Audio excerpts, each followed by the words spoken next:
So good morning, everyone. Again, lovely to see all of you, and thank you for joining to the morning. So again, as usual, we will start with the motivations, and before that, trying to quiet our mind, calm our mind by watching the breath mindfully for a few moments.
Then we can try to generate good intention by reflecting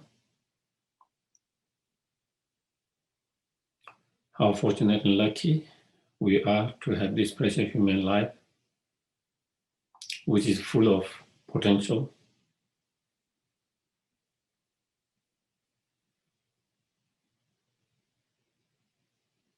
Not only to the potential, and not only to achieve physical comfort and pleasure, but there's huge potential to achieve inner peace and inner happiness.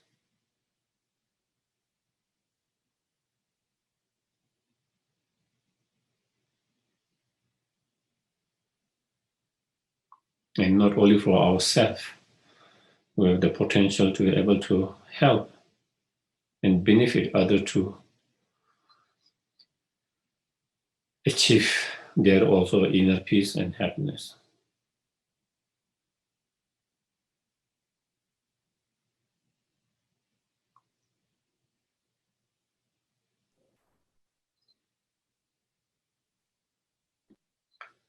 Not only is full of potential, but it is rare and not easy to find such precious life again and again.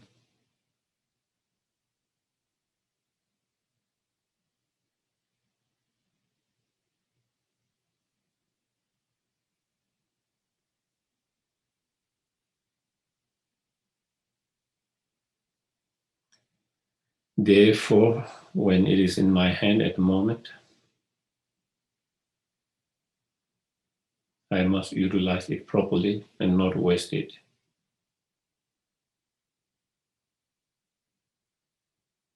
And make it as meaningful as possible.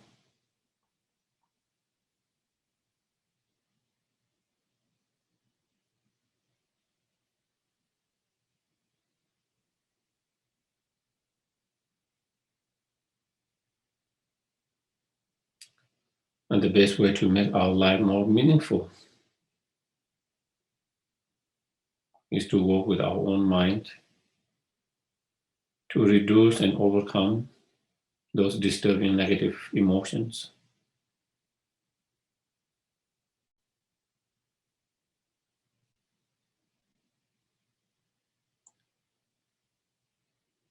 As much as we can.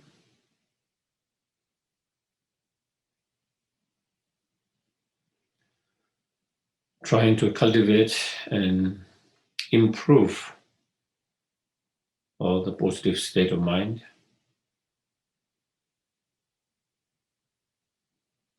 as much as we can, and trying to be as helpful as much as we can to others,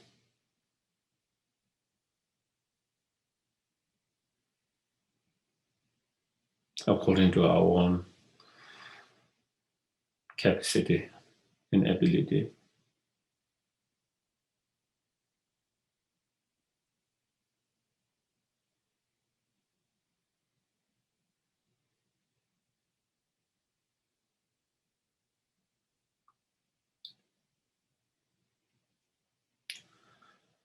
And in order to do that, it's not going to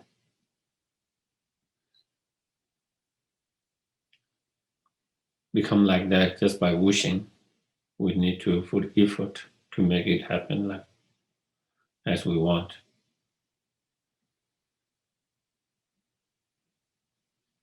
And that means practicing as much as we can.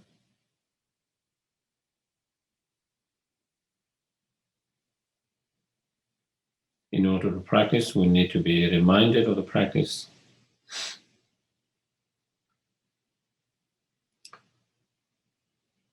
We need to continue to learn about the practices.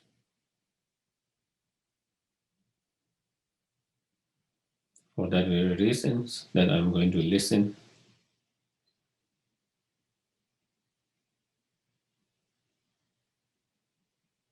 trying to reflect on the meaning, and contemplate and apply as much as we can in our life, whatever we learn.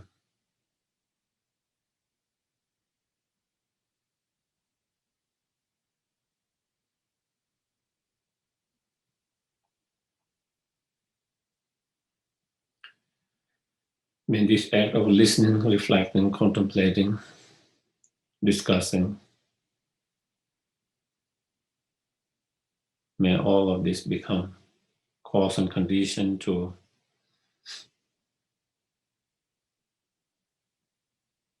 attain fully enlightened state.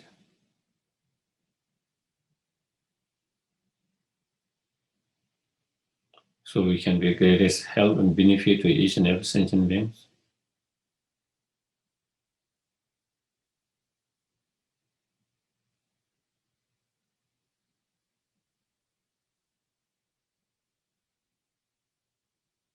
And may it be cause and conditions for the happiness of all sentient beings.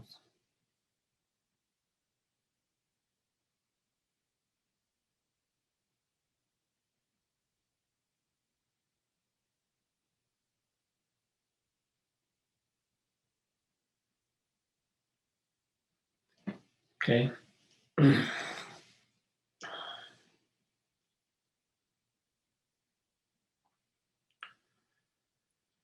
I go for refuge until I'm enlightened to the Buddha, the Dharma, and the Supreme Assembly.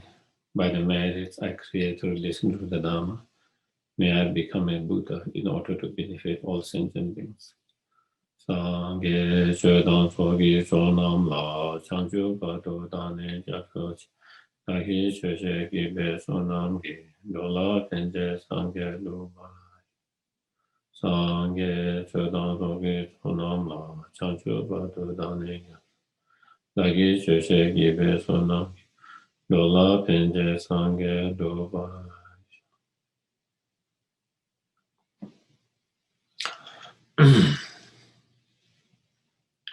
So, beginning from the last week, we have been following this particular text by the great Indian master, Atisha, and it's full of a lot of advice, practice, practical advices, which can be very helpful and beneficial if we are able to apply, Of course, if we don't apply, then then it doesn't become as so much help and benefit in our life, apart from having some knowledge and informations. So,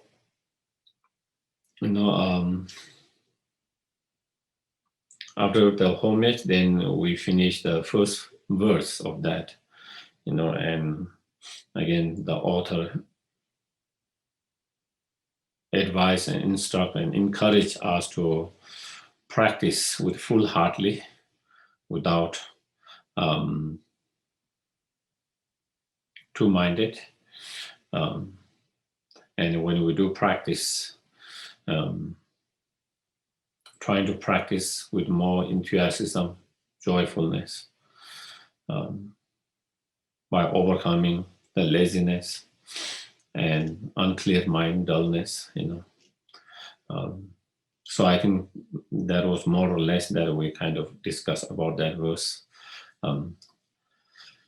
last week. And then the next verse, again, he has some advice, instructions that we should try to, guard, our doorways of our senses at every moment, 3 times each day, 3 times at night, through mindfulness, vigilance, and carefulness.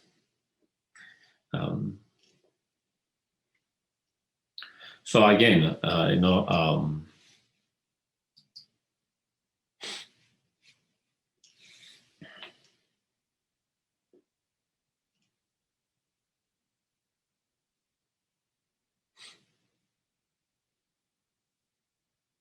when we don't guard our senses, if we allow our senses to go wherever it wants to go, if we don't have some kind of control over that, if we don't guard that, then that leads to a lot of negative emotions to arise. And having, due to arising of many of those negative emotions, then it affects us.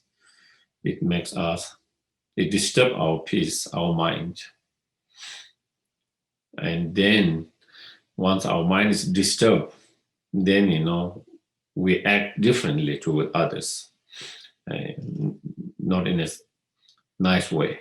And that also affects others as well. And if we really check, if we really,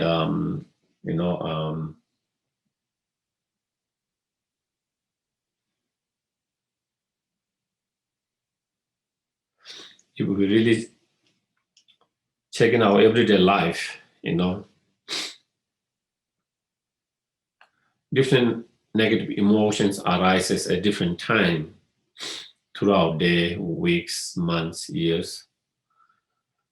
Sometimes frustrations, sometimes feeling of impatience, sometimes, strong desire, sometimes sense of attack, anger, jealousy, so forth. So many different negative emotions arises. And if you see, where does those negative emotions arises from? Because you see something through your eye senses, or because you hear something through your ear senses, or because you smell something through your noses, or because you tasted something that you didn't like it, or because you, experience physically something, with your body, whether it's too hot, whether it's too cold, whether it's kind of too windy, too rough, So we experience certain experience through senses, and through that, having that through that senses, then it lead to that mental state of those disturbing negative emotions. If I don't see any bad things, it doesn't, that will not give to my negative emotions to arise so easily. If I don't hear something bad, it will not make me so upset or frustrated or impatient and so forth and so on. So controlling sense is kind of stopping the fuel that give to those negative emotions. Those negative emotions arises from the door of the senses. So guarding the senses. So therefore, not allowing or not paying too much attention and not allowing your eyes to go everywhere, especially that can disturb your mind. Not allowing to hear everything that might disturb your mind and make you negative and agitated.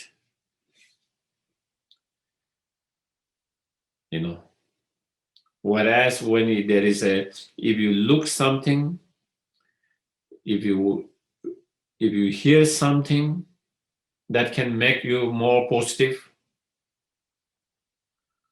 more kind, more compassion, then we direct our senses towards that. Okay? Something by seeing, by hearing, by smelling, by tasting, by touching, if it give you, that will lead you to feel more positive, more compassion, more kind, more understanding, more patience, something, then we consciously try to direct your senses to those objects. But if those objects lead your mind to be more disturbed, agitated,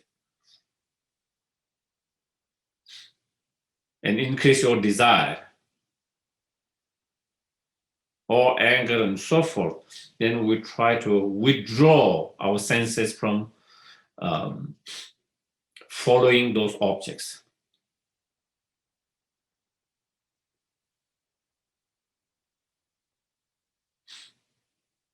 So that is, again, very practical and something we can do.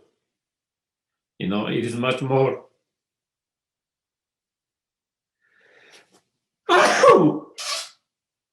sorry, blessing. I need your blessing to send you blessing.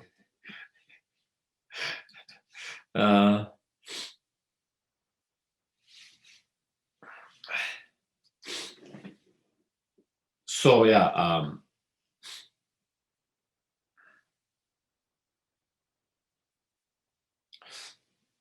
so therefore, of course, once those actually emotions already arise and become strong, it's much more harder for us to deal with that. But if we can stop from arising by stopping the cause that give to that arise, that is the senses, guarding the senses. So that is why I'm saying, for example, there are certain, whether it's the news or whether it's some kind of other things that could disturb our mind. If it's that, then we try not to read them. We try not to look at them, not see them. But if it gives you something positive, then of course we can read, we can see, and do that. And same thing, so guarding our senses, very important, especially for the beginner. Especially for the beginner, when you don't have a strong practice, meditation, and tool to deal with those disturbing emotions when they arise. At the moment, that is what happens. Once those delusions, afflictive emotion arises, we find difficult to handle them. Our meditations, our tools are not so strong enough. And so the best is not to give rise to those emotions, disturbing emotions, by stopping where it comes through the senses. So if you something, objects that give rise to desire, strong desire, you just turn away. You don't continue to look at that, because through your eye senses, when you see that object, because it gives you too much desire, then you just kind of, shift your senses to somewhere else. And so then, and that could be same, not only the desire, anger, frustrations. You see someone's actions or someone's behavior, and that give you a lot of frustrations, impatience, anger. So just turn away it. Don't look at that person's action, behavior.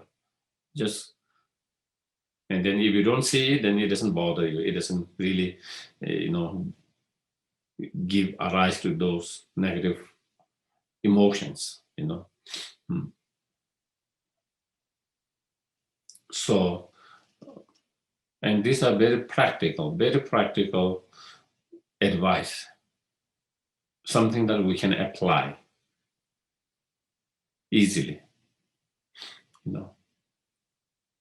Therefore, I think there is, I don't know, you many of you have seen this three monkeys with closing the eyes, ear, and the mouth.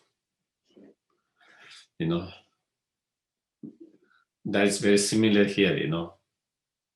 You don't see bad things, you don't hear bad things, you don't say bad things, and then your mind is not disturbed and give rise to those negative emotions. I have one teacher, of course he passed away, and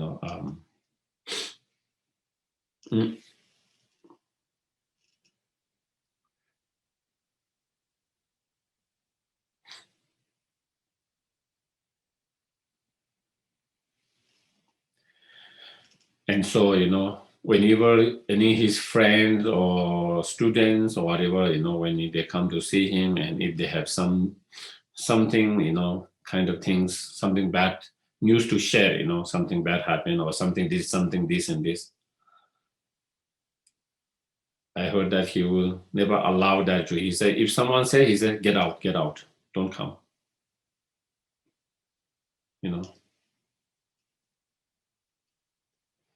So no one dare to say anything when you go to see, So in that way, he doesn't have to hear those things that can disturb your mind, that can make you very judgmental, based on what you hear. Your mind can be very judgmental.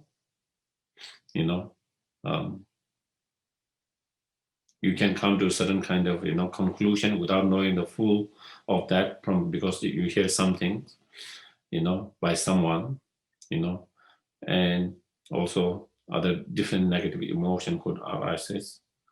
Also, is giving the opportunity for others to create negative karma by spreading those bad things about others.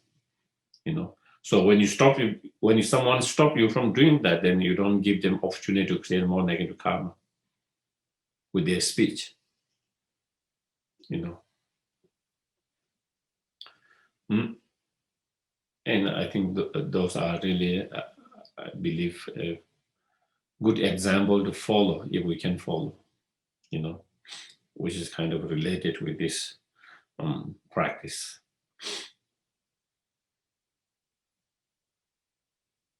And so the mindfulness and carefulness come here when we are trying to do those practice. If you are not mindful, your sense is running after some objects that give strong rise to desire, and you are not even aware you are in the state of those strong desire. You are not even aware that you have been following that object. You are not even aware you are angry and upset. You are not even aware that so you are in that state of that emotions. You have been that emotions for a while and you are not even aware of that. And that is due to lack of mindfulness. If you're mindful, you will be, the moment that emotions arises, you will be aware. And then you can take certain steps to to deal with that so that it doesn't overwhelm you or it doesn't overpower you. Or even before that, you begin to see through mindfulness, my sense consciousness is following to a certain object that give rise to one of those negative emotions. And so because of that, then before even negative emotion arises, because your sense was following certain objects, you can kind of direct to another objects and thereby stop the negative emotion from arising. So therefore, trying to apply that mindfulness throughout our days, weeks, months, very crucial, important. Training our mind, in terms of training our mind. And definitely we need a mindfulness when we are trying to do practice, whatever practice we are trying to, whether we are trying to do any kind of meditations, whether it's a single pointed meditations, whether it's a contemplative meditations, whether it's a visualization meditations, whether you are doing any kind of sadhana. If we have mindfulness, then we can focus the practice better. That the practice become more stronger because you are in the practice. Your mind is not somewhere else and distracted. Because that mindfulness helps you to keep your mind to the objects or whatever you are trying to practice. Otherwise, our body is here, our mind is everywhere. And then the practice doesn't become as effective and as powerful, whatever practice we do. And so therefore, mindfulness is very crucial practice, throughout the day. Definitely when you are trying to practice, especially in that moment, not only in that moment, throughout the day, And vigilant. So mindfulness is the mental state, mental factors that keep your mind from forgetting or losing the objects, It's the mindfulness that help you to be in present and not get lost in the past and futures, A lot of time, when you are trying to do something, whether it's Dharma practice or anything, we are not in the moment, in the present. A lot of time, either we are kind of, caught up in the past, or a lot of time we are caught up in the futures, thinking about that, and not being able to be in the moment, not being able to be in the present.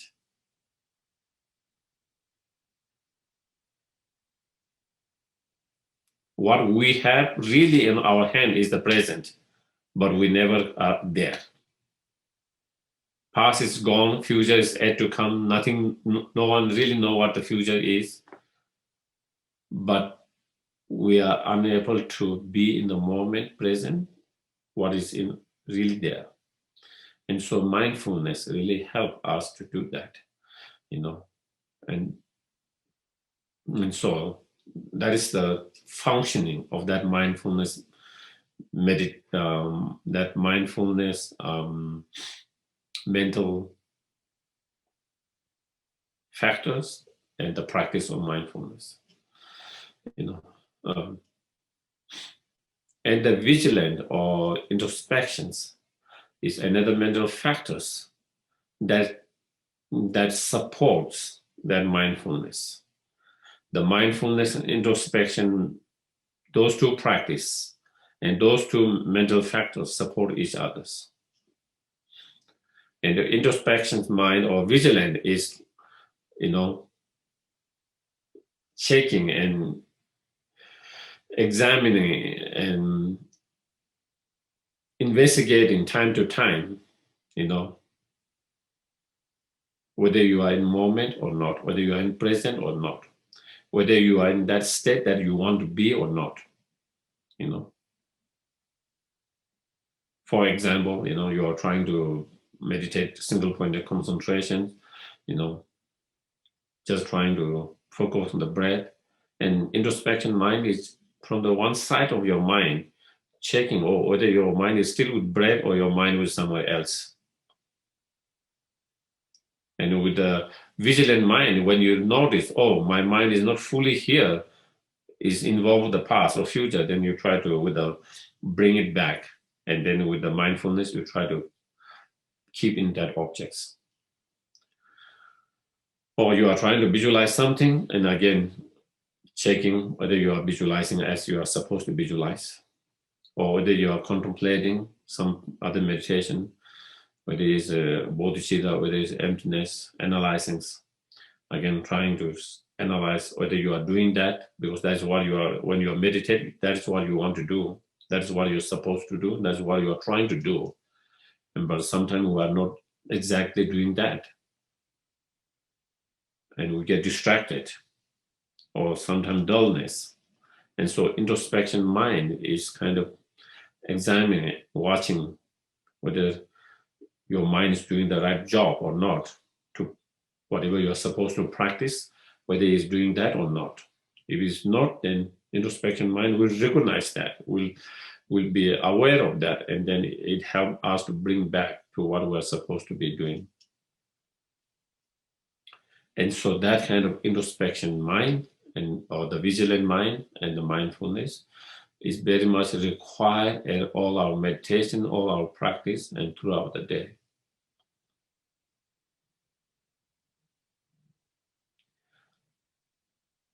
So here it is said 3 times in the day, 3 times in night, It's just giving one example, It's not saying,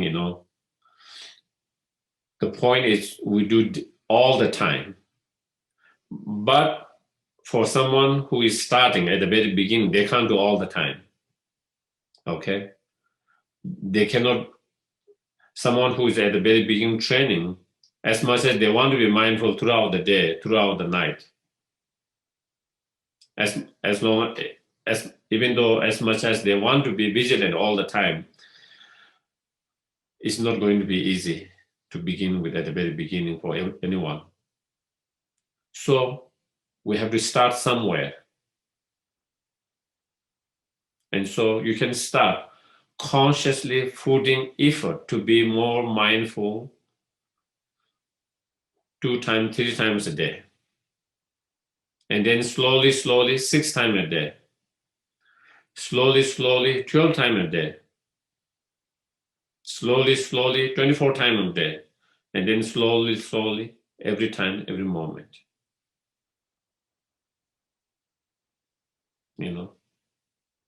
So again, one of the suggestions that I give is, you can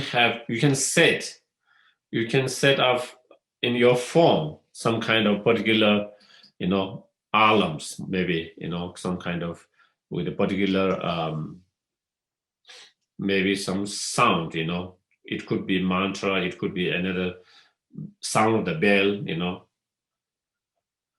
You can set up 3 times a day. And then slowly you can set up that 4 times, 5 times, increase it. And whenever that arises, that sound arises, you stop for a few moments to be more mindful and vigilant. That moment. So you get used to it, Because that is a reminder, so that helps you to be more mindful and more vigilant. And slowly you can increase that number, and slowly, you get used to that. Then you don't need a reminder of that alam, then because because you have been doing that all the time, then it just come more and more easily, more and more natural. Whether you are, so it doesn't have to be reminded by someone else or alam or some kind of sound. But at the very beginning, I think we need help to remind that, for those who are starting at the very beginning, so having in your phone to have that kind of alarm, to be mindful and vigilant and just taking the time and just being that doesn't require 15-20 minutes. It just means 1 minute, a few seconds, just watching what is going in my thought at this moment. What am I thinking now? Am I thinking something good, positive, or am I thinking something bad?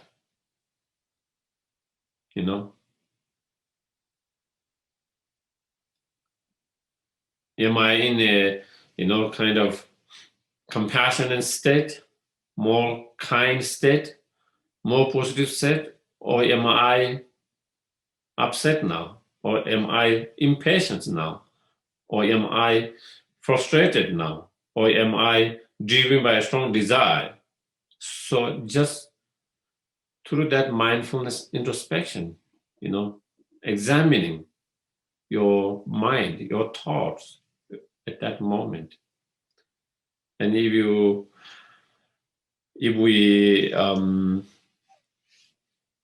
we recognize through that mindfulness introspection, our mind is in one of those negative states, and we try to let it go, and we try to transform and change it something more positive or more neutral, And if we are in a good, if we find ourselves in a positive state, the state of peacefulness, state of calmness, state of, patience, contentment, state of love, compassion, and we rejoice and then encourage ourselves to be in that mind, that thoughts again throughout the day,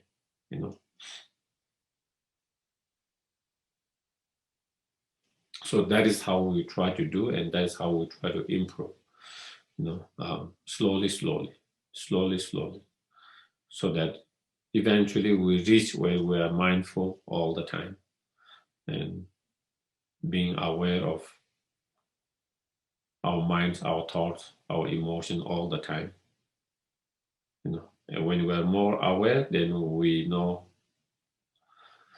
what to do, and so you will start to do something to change it. If we are not aware, then you wouldn't do anything to change it, and then you are in that problem or that state of disturbing mind for a long time without knowing it, without being aware of that.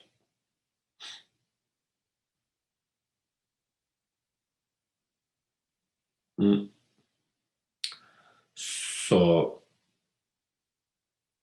in many of the teachings, it gives you an example. When you are trying to tame wild elephant, you need chain and hook to train them in the old days when they train certain way. Same way when we train wild mind, then we need the rope of mindfulness and the hook of vigilance or introspection. So those two tools we need very much. Those two tools are very important tools in our practice, in our meditations, in every kind of practice. So that is where the advice instructions here. And then next, make plain your own failings, but don't look for fault in others. So don't look for fault in others. Don't try to find defect or fault of others. If you try to look for that, you will always find. You will even find problem, defect, of Buddha, His Holiness, everyone. You wouldn't find any beings who have no faults.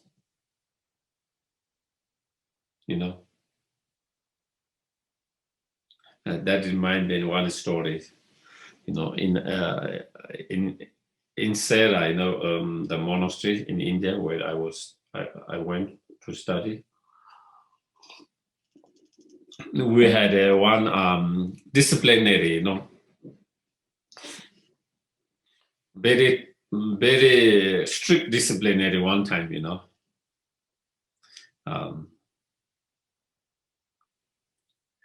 Game now and Gising now, he was extremely very strict, being strict, of course, extremely strict. He helped a lot of things to fix a lot of things. At the same time, also a lot of problem also arises because of that, and so,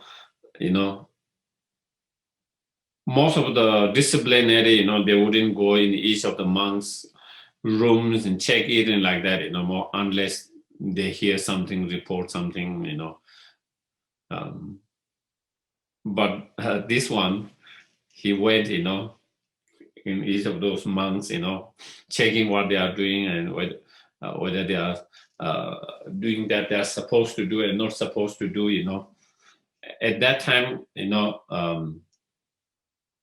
of course, the monastery doesn't serve a meat in the meal. Not only that they do not serve, but there is a rule that you cannot have a meat, even you cannot cook even in a room individually. But some of monks, not knowingly they buy and sometimes they have, and so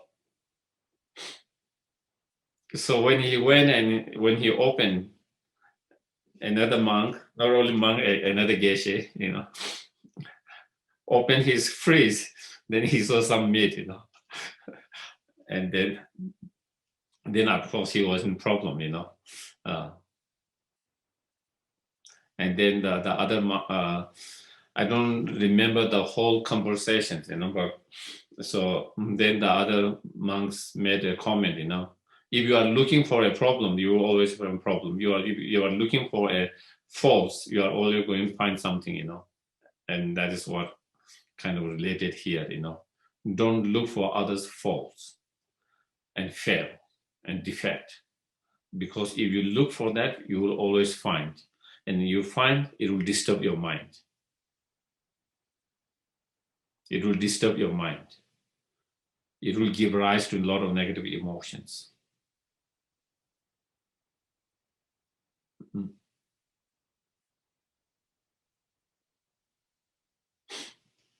So that is, make plain your own failings, saying when I have my own defect, or when you have your own shortcoming, weakness, mistake, you let other people know that. So there is nothing to hide. You let others know, make it plain, let others know, your mistake, your faults, your defect, your shortcomings. So then it helps you, to be less arrogant. It helps you to be less arrogant, less self-importance, thinking I'm perfect. Others are not perfect, but I'm perfect. Or thinking, others are not good enough, I'm better. So letting that know, so you can't pretend you can't pretend, because a lot of time we hide our own faults, and then we have to pretend we are good for others. When you have already let them know, there's no pretense of that.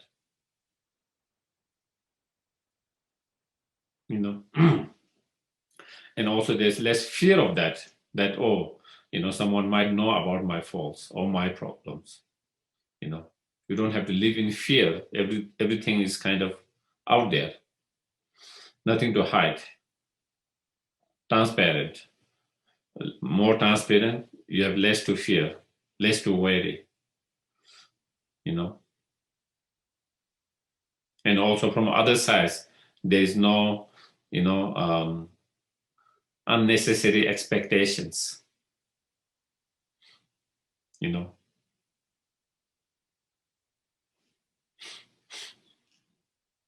That is one of the things. Problem happens is, in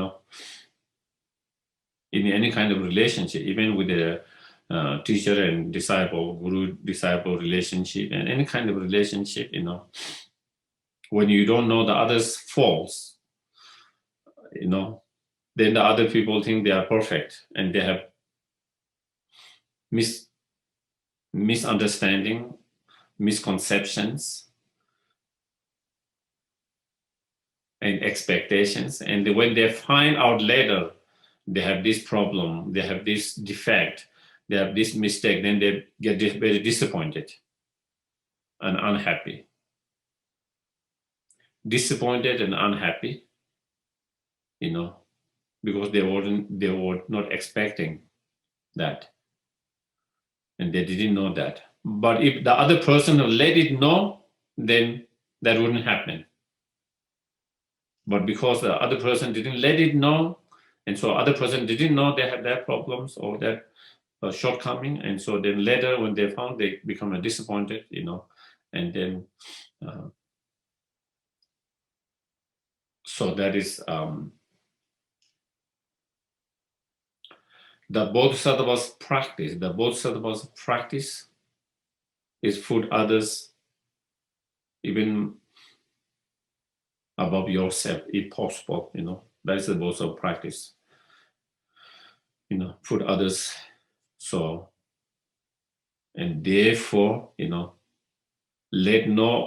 let others know your faults, and don't look for others' faults.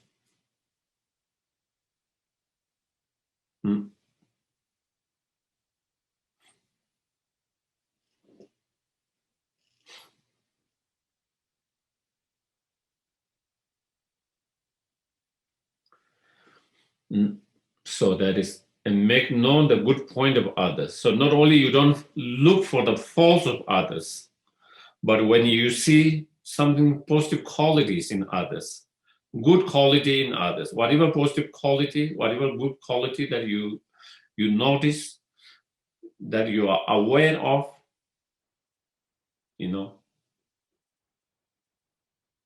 let that be shared. Let that be shared and known by others. When you share someone positive qualities, good quality, virtuous quality, then it kind of it can be encouragement for that person. It can be encouragement for that person to be more virtuous, more kind, more positive. It is like kind of appreciating, acknowledging, appreciating someone positive quality, good qualities. And therefore, that person get more encouraged to do that. And then it inspires others. Then it inspires other people.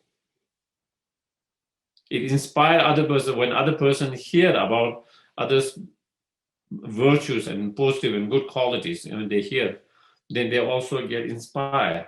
I wish I can also be like that. I wish I could also do that. And not only they feel inspired, I wish sometimes they will be inspired to do better. to good, to be like them. So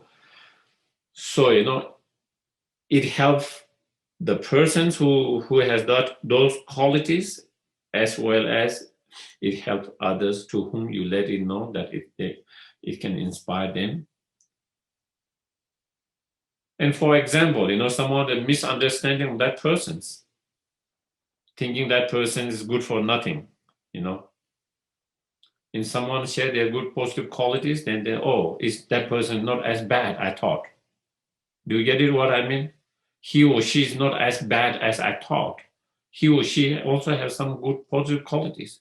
He or she also has done something good. So again, it can help others to overcome misperception and their negative feelings toward that person and open their heart to feel more positive,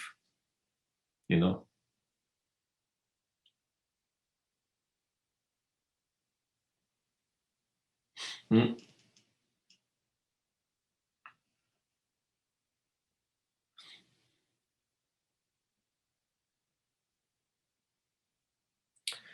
But keep quiet about your own best qualities. And then, in terms of yourself, not only you try to let others know your negative qualities or your faults, but whatever positive qualities that we might have, we'll try to keep it quiet.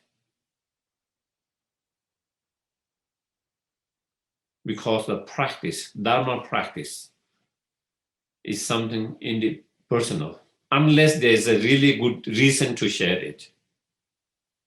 If you have some good experiences or positive quality, you don't go and share.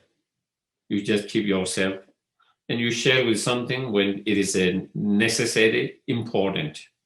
Maybe you might want to share with your teacher or friend and just to discuss and see how it is, or any kind of other positive qualities. Because when you share that, and when we are not good practitioners, it might be obstacles. Then people try to treat you, you are such a nice person, such a kind person. And then that can give a rise to your ego. Do you get it? When someone started to praise you, say nice thing about you, how good you are, such a great practitioner, such a kind person, such a generous person, so and so, and all of that. Because we are still beginners, still we have ego, then our ego become stronger, bigger.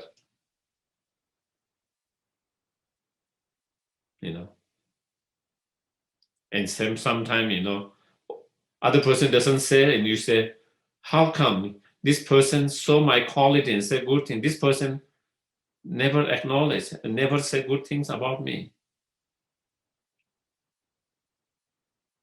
And we can have negative thoughts towards others because the other person didn't say praise you, didn't say good things about your positive qualities,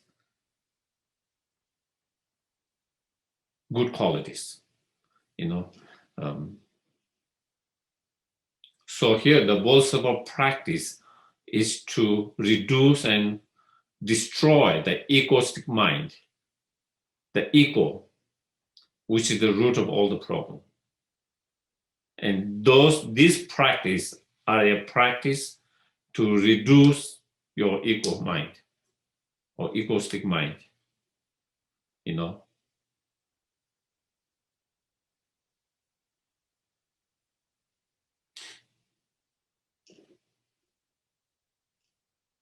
Also in terms of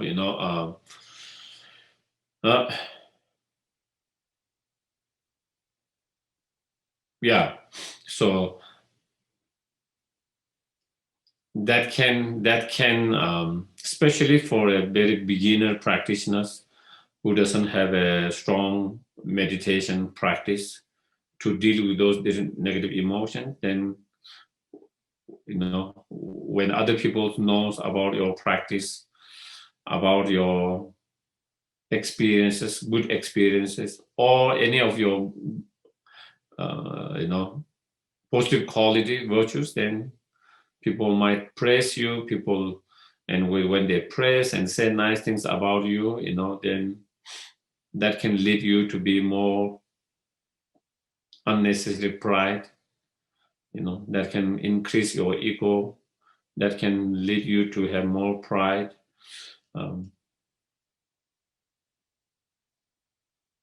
More arrogant, and sometimes, being deluded. We are already deluded, but become more deluded because someone says something, then even you are not, you think you believe it that you are that because someone said,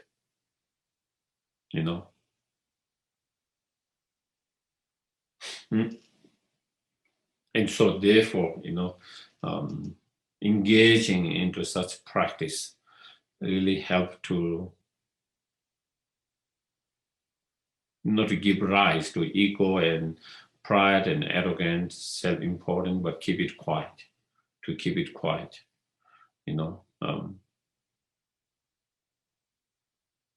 praise about others' qualities,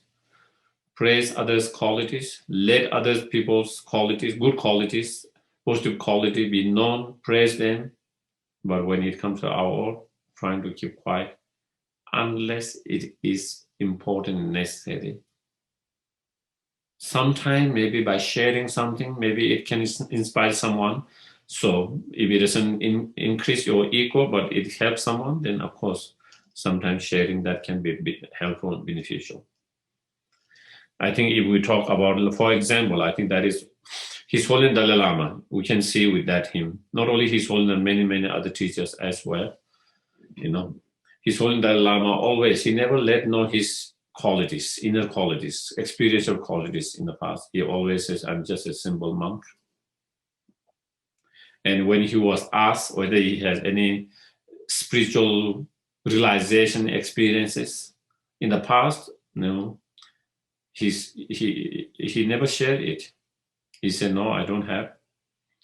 He kind of never shared it. But I think there were times when at different events, some different students asked questions, and then they said, if you don't have those experiences, they feel very discouraged. If you don't have, then what can you expect from us? So there was really people who asked that questions directly to him in some of those teachings. They feel very discouraged. They said they feel very discouraged because, they said then they think, how can I make any progress? Is there any hope for me? And I think His Holiness understood that. And since then, because if he shared his experience, it can be encouraging, inspiring, encouraging for many people. And since then, he has been sharing some of his spiritual experiences, not everything, but some of small experiences. And in recent, I don't know, last 15, 10 years, then he has been sharing a little bit of his, and so for that purpose,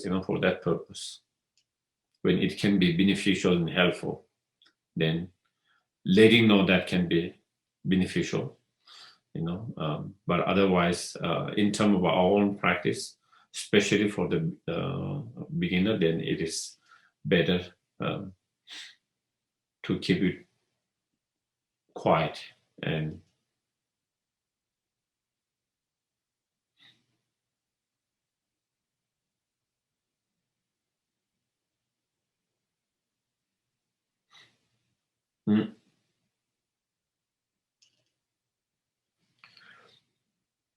so then, let go of the craving for gain, honor, and give up the urge for profit and fame.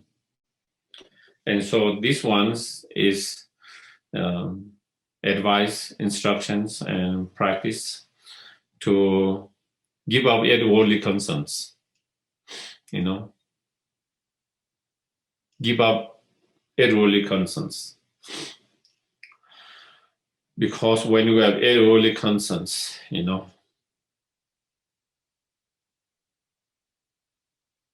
then our practice doesn't become as pure practice, as pure practice.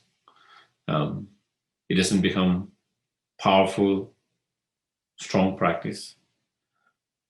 And it makes our life miserable. Our life miserable.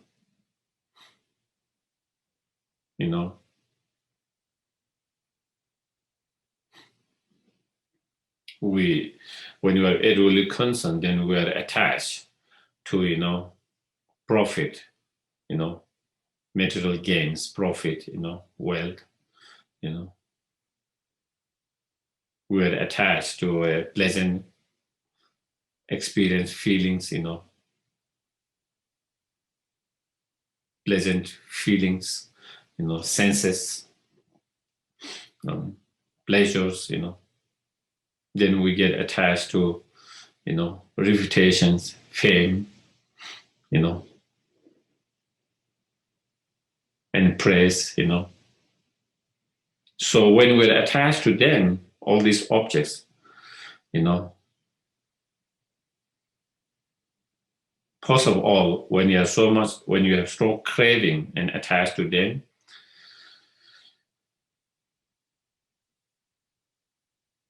you already have a lot of worry and fear whether I will be able to get them or not. Will I be able to get them, the object that I'm attached to? We already have that kind of, that give to worry, okay? Started to worry and fearful whether I will be able to make a profit, whether I will be able to make a gain, whether I will be able to get praise from others or not, whether people will say good things about me or not, isn't it? A lot of worry and fear, whether people are going to say nice things about me or not. That's praise.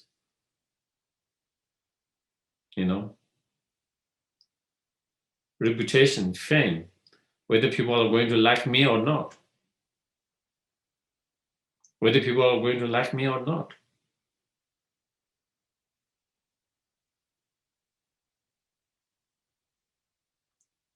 And then pleasure, sense of pleasure, whether I'm able to have the pleasure or not.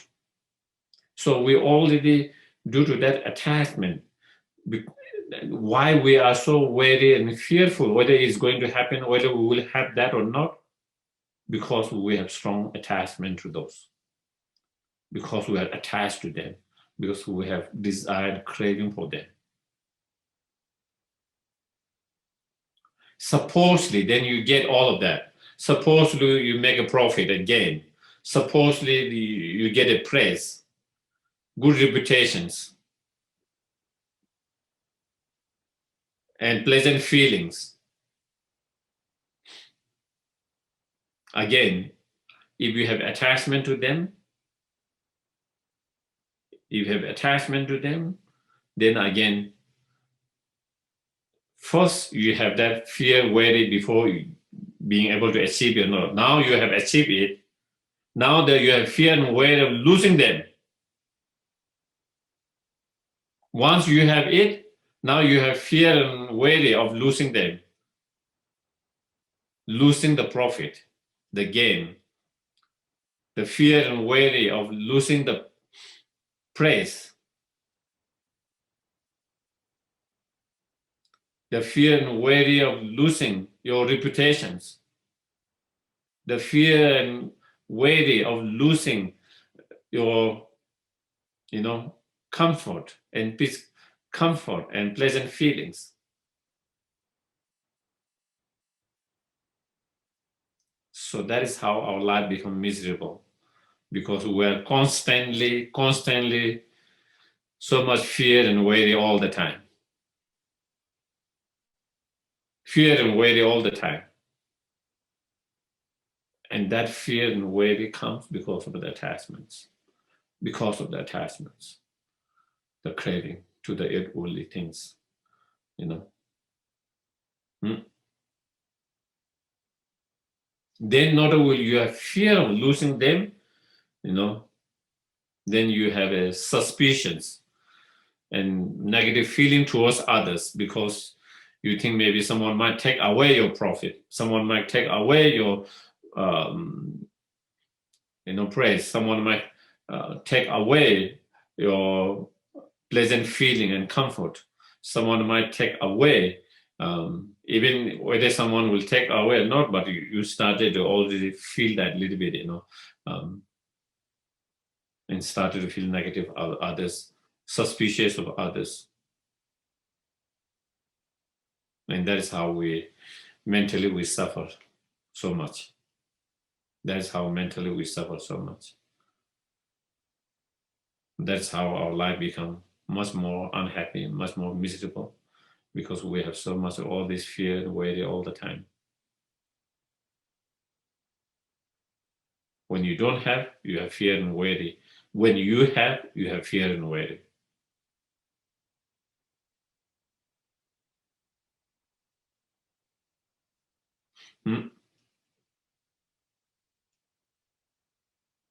And because we are attached to those four things, then we have aversion to the opposite of them. Losing. Instead of profit and gaining, losing, we have aversion to the losing. Because of attachment to the gain, then you have aversion to the losing. Because you have attachment to the praise, then you have aversion to the criticisms or people talking bad about you. We have aversion to that. And because we are attached to the pleasant feeling and comfort, then we have aversion to the discomfort and unpleasant feelings. Because we have attachment to the fame and reputation, then we have aversion to become, irrelevant, unrelevant, And because of that aversions, when we encounter them, then we become unhappy. We become unhappy,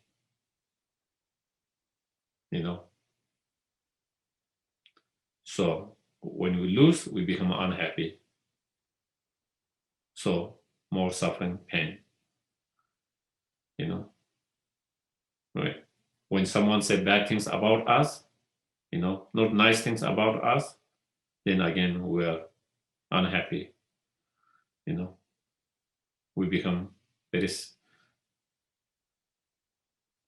we experience suffering and pain. When we experience something unpleasant, because of aversion towards that, when you have a certain unpleasant feeling, little bit of discomfort, we have aversion to that. And because of that aversion, we become unhappy. Unhappy when we have a little bit of discomfort, when we have a little bit of unpleasantness. And then we become more experience pain and sufferings because of that.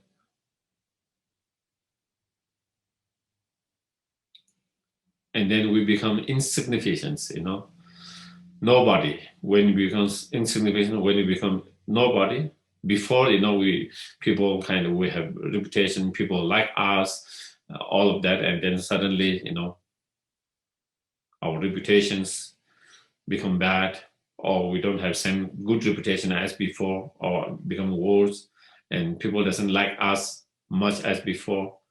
And again, because we are aversion to that, and therefore then again our mind become more unhappy when we face that, and unhappy, and then because of that, then we experience pain and suffering. So that is how our life, experience so much pain, suffering, and unhappiness in our life all the time because of that. Because of attachments. So then you have aversion to the opposite of that. When you encounter those opposites, we are not happy.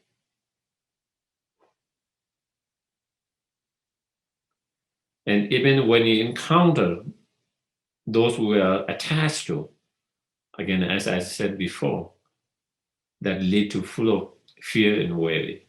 So either way, our mind is not peaceful, calm.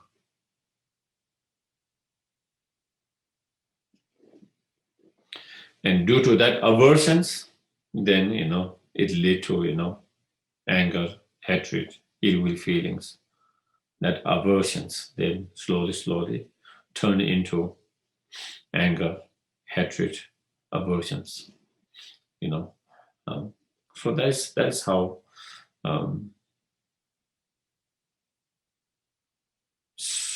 This letting go of craving or attachment, desire for eight worldly concerns is the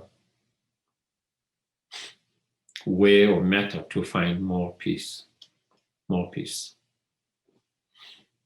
is a way to find more peace, inner peace. And when we are no more attachment to eight worldly concern, then it doesn't affect us. You are okay if you encounter comfort. You are okay even when you encounter discomfort. You are okay even when you gain. You are okay even when you lose. It's okay if someone praise you. It's okay even someone talk bad about you. It's okay if you become special, or even or whether you become insignificant. No one. All of this doesn't bother you. All of this doesn't affect you. Your mind. Wouldn't that be wonderful?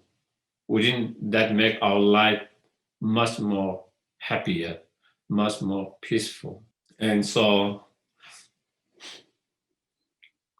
maybe now, because we are attached to certain,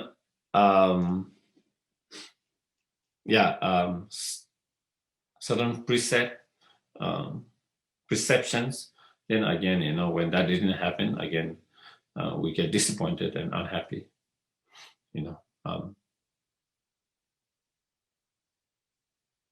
So that is.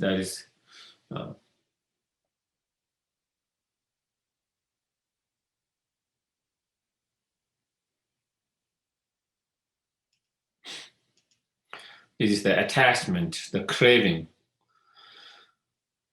That's the root of so much problem in our personal life, in our family, and in the world. One of the main root cause of all this suffering problem is the craving and desire. There is no end to the craving and desire. You can never satisfy your desire, your craving.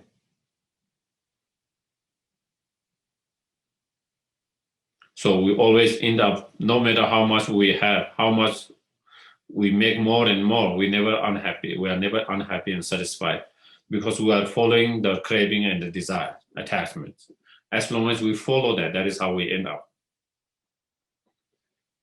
If we follow the desire, the craving, attachments, you can never find happiness, satisfactions in your life.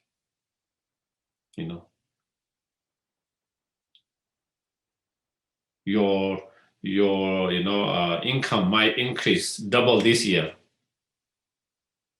Still, if you have the desire, craving, attachment, you will still be dissatisfied. You want to double that. Until your boss increase to double, you are not happy. You keep on complaining in your mind because you are not happy. And then even they increase to double for a few days, maybe few weeks, months, maybe you might feel okay, but then you started to feel dissatisfied, unhappy. Because why? Even you have all these things that you wanted, and even you have everything that you wanted, still why you are unhappy? Because you are still not satisfied. Because still you want more and better and something else. And that, why do you want that? Because it's attachment, the desire, the craving. So you can never find, satisfactions in your life until we let go of the craving, the desire, the attachments.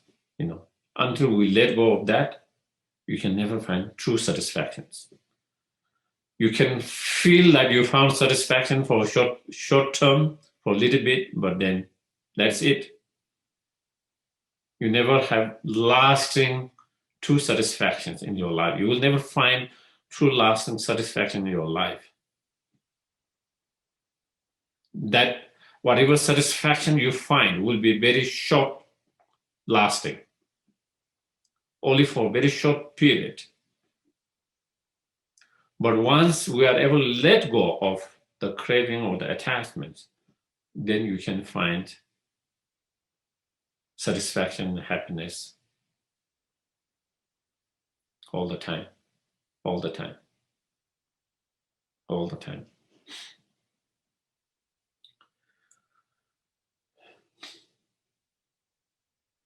Happiness, true happiness, does not come from external object. It comes through your state of mind. Your state of mind. When you have a content mind, you are content with whatever you have, then you will find satisfactions, joy in your life. But if you don't have that content and you are still driven by craving and attachments, then you can't come to a point where you will feel I'm satisfied and happy. You can reach that point only when you are able to let go of the craving and attachments.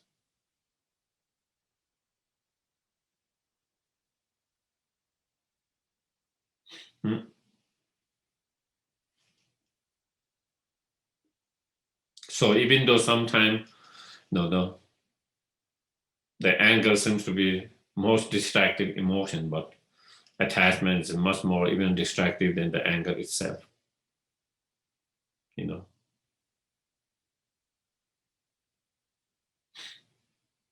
Anger is quite violent when it arises, but it doesn't arise all the time. Craving attachment is very much with us all the time. Very much with all the time. And because of that, that is why our life, no matter what we do, no matter what we have, we still feel dissatisfied and unhappy and always looking for something else to find satisfactions. Trying to change the job, trying to change the locations, trying to change friends, partners, trying to change house, car, everything's the hope that by changing all these things, we will find a satisfaction in our life, isn't it? But we have not been successful so far. We have changed so many of them. We have changed so many houses. We have changed so many cars. We have changed many of you have changed many partners. In my cases, maybe friends, not a particular partner, but I've changed many friends. But that has not led to true sense of satisfactions that you are looking for, because the craving, the attachment is still there, because you change the external things, but you didn't change inside. You changed outside, but you didn't change inside. You didn't change the inside because the craving is still there. The attachment is still there.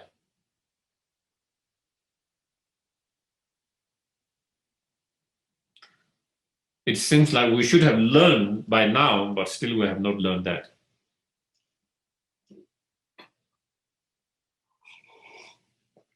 Even after having met the Dharma, even after practicing, still we try to find satisfaction by changing other things, external things all the time, and doesn't focus so much on trying to change the internal, letting go of the attachment, the craving.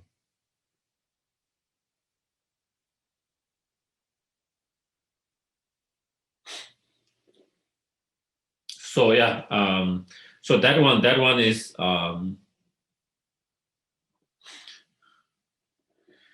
giving up or letting go or destroying, eliminating the craving to the eight worldly concerns, you know. So,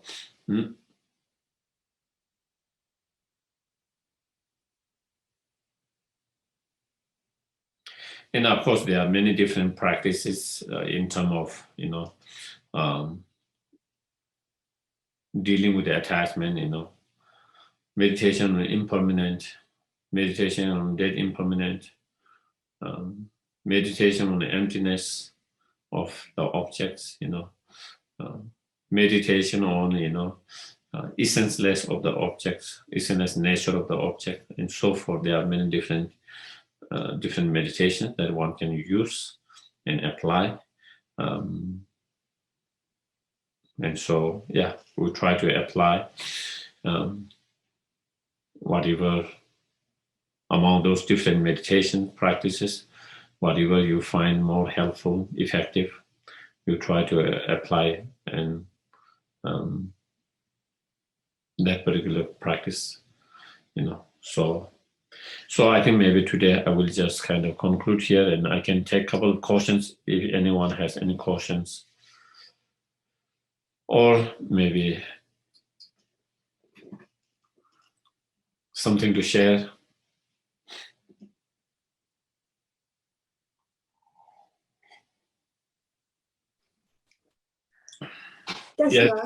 Yes, please. Thank you so much for the incredible teaching. Going back to guarding our senses, sometimes, I mean, and the advice is incredible, but I notice sometimes, I think if I don't know what's going on, or if it seems like I don't care, you know, I understand that if I know something's going to upset my mind, and just staying away from it, I see that that's very valuable, but at the same time, I kind of try to balance. If I don't know, or if I don't reach out, then I think that I'm being so selfish and that I don't care. Do you have any advice for that, Geshe? Not caring and regarding guarding your senses are different, you know.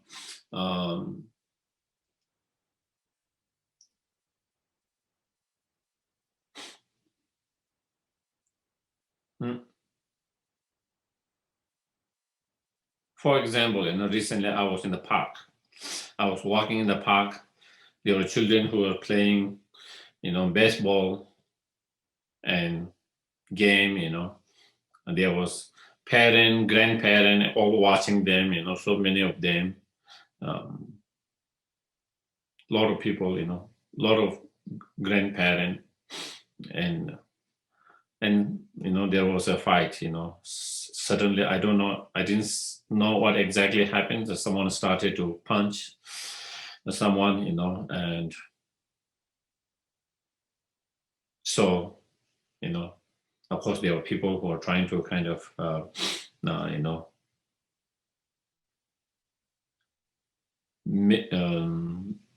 mitigate and trying to distance them and that, and it happened, and later I think the police came. So either I can keep on watching what is going on and what the other person who was being more violent and who was trying to really, even though I don't know the whole story, from my observation, one person was becoming very aggressive and trying to punch the others, whereas other was trying to defend or not do that. Or I don't try to be there, and I just go away. I have the two options. Either way, I'm not going to change the situations. I'm not going to make the differences. Either way, I'm not going to make any differences. It is something they have already some people already have solved, and then police have to come and they will solve what happened, and they will take action, whatever is needed to take actions. But I cannot solve the problems. But if I keep watching and being there, then it can disturb my mind, because by observing how that person's react or how that person's, and so that is, and so that is like many cases in our life are like that. The point is, by being aware of that, by being concerned with that, can you change that? Can you change that, or are you going to change that? Are you going to put effort to change that? If that's the case, then there is if that's the case, if there can be change and you are putting effort to change, then definitely it's good to be aware of that instead of being kind of unaware. But if that's not the case, I think it's much more better to be unaware of that. To me, that is, you can't change the situation. At least you don't allow your mind to be disturbed.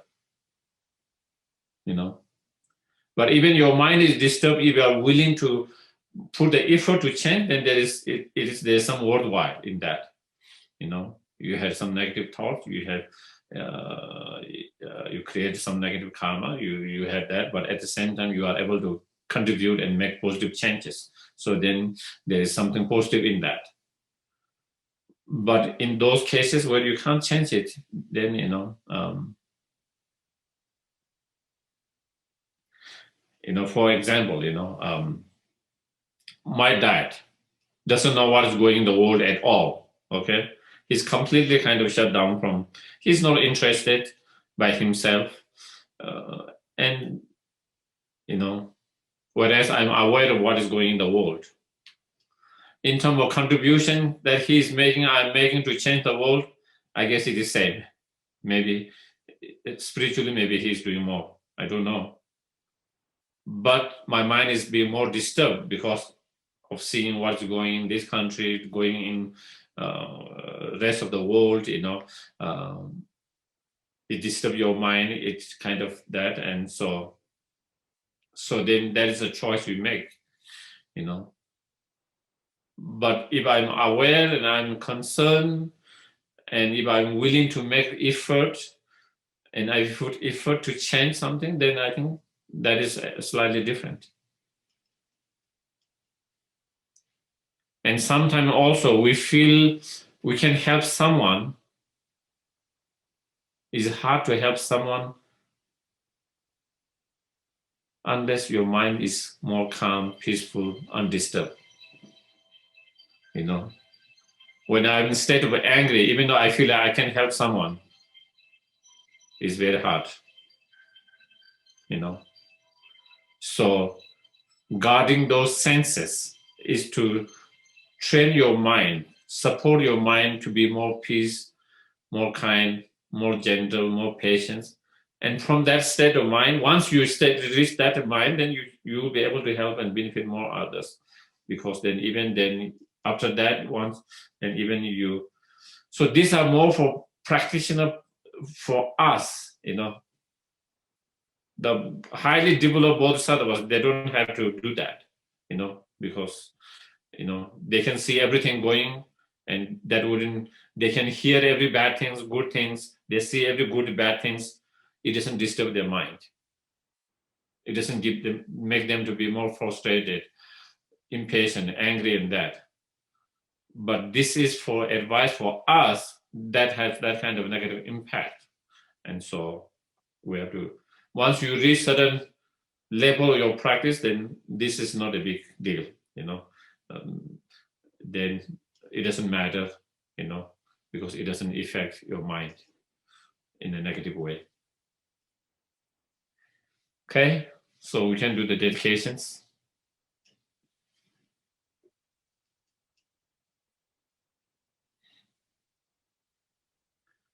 May all beings everywhere plagued by the suffering of body and mind obtain an ocean of happiness and joy by virtues of my merits.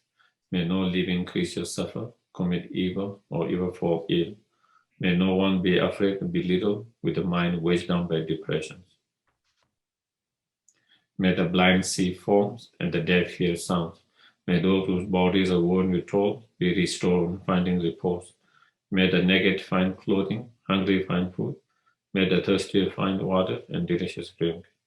May the poor find wealth, those who with sorrow find joy. May the forlorn find hope, constant happiness and prosperity. May there be timely rains and bountiful harvest. May all medicine be effective and wholesome prayer bear fruit. May all who are sick and ill quickly be free from their ailments. Whatever disease they are in the world, may they never occur again. May the frightening cease to be afraid, those bound be freed. May the powerless find power, and may people think of benefiting each other. For as long as space remains, for as long as sentient beings remain, until then may I too remain to dispel the miseries of the world. Thank you very much, everyone, for joining, for your patience, and listening to my blah, blah, blah. Thank you. Have a wonderful day. Thank you. Thank you.